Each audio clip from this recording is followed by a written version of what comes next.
can probably hear a bit of noise in the background as I speak, and that's because about 2 minutes ago, the demolition continued with this wall right behind me being knocked down for the right-of-way for the Lagos-Calabar coastal road.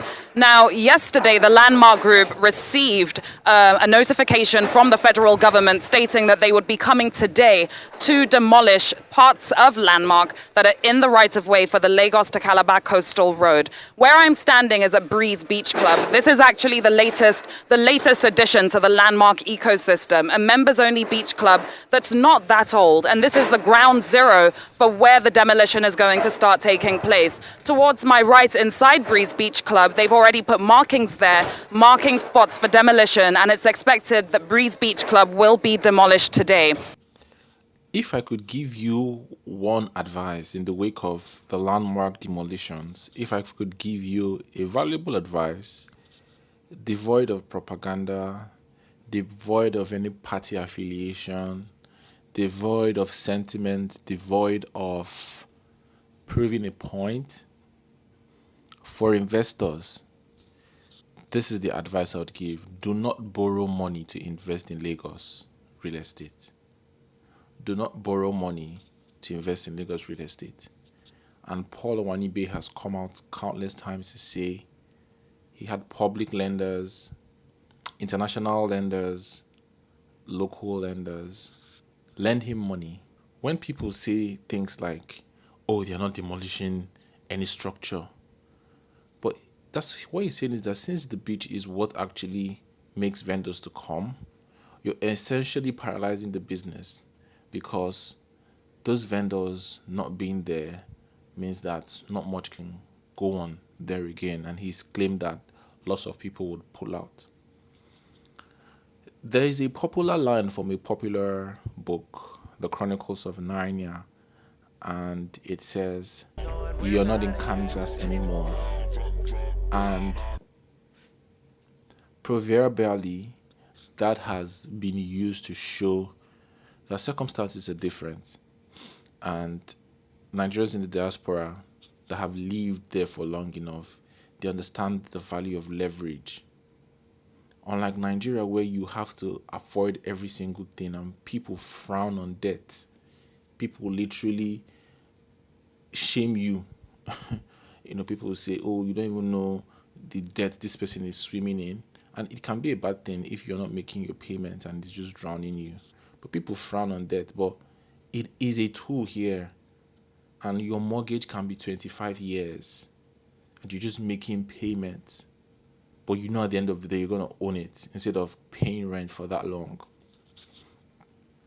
So there is that thinking when you come to an emerging market like Nigeria.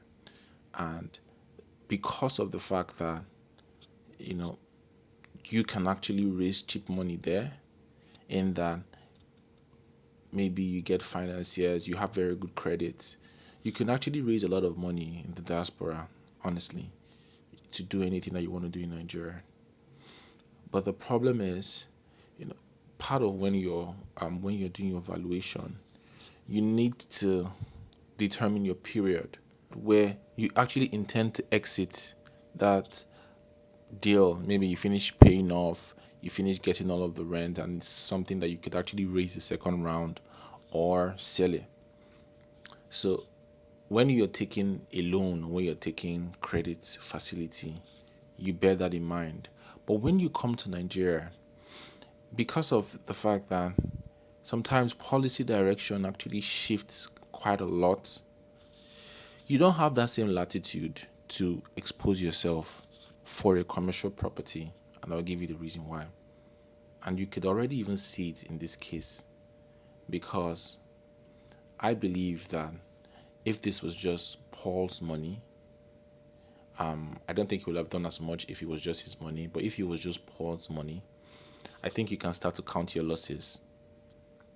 But when the income generating assets is taken away from you, it's a very dicey position to be in.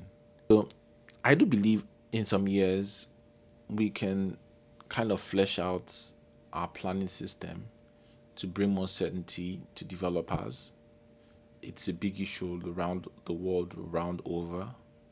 especially when you see that you've done everything right and something for the purpose, the benefit of the public can just prop up like this when there's no good faith.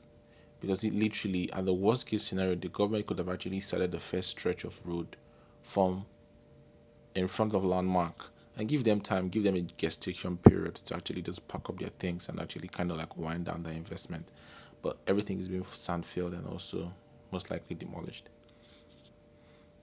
But my advice is this: you could take a loan, you can take a mortgage, abroad, and finance and a residential property that you and your family is gonna live in.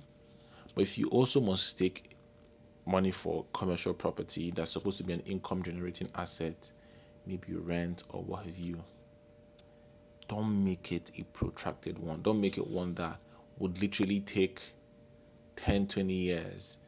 Plan for a short exit, 5 years, 2 years, 3 years. Or at the worst case scenario, plan for every 8 years, which is every government when power is supposed to shift.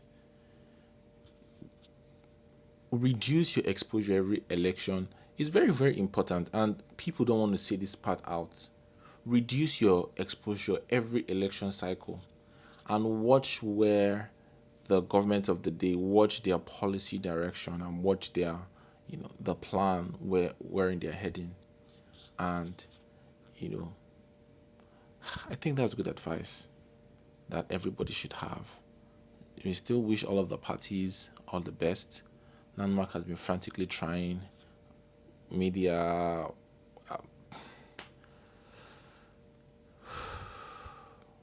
town hall meetings, YouTube live, Instagram live, protests. But I think everybody can already see the handwriting on the wall right now that, they're going on ahead with it. And we wish them all the best. But I think that's my biggest learning. My biggest learning in the fact that for a commercial property, it's really an income generating asset that you're going to be putting back into the business or putting back to pay. Be very careful when you're doing that in a place like Nigeria. And either make sure you have the cash up front or limit your exposure by limiting the period of your exit.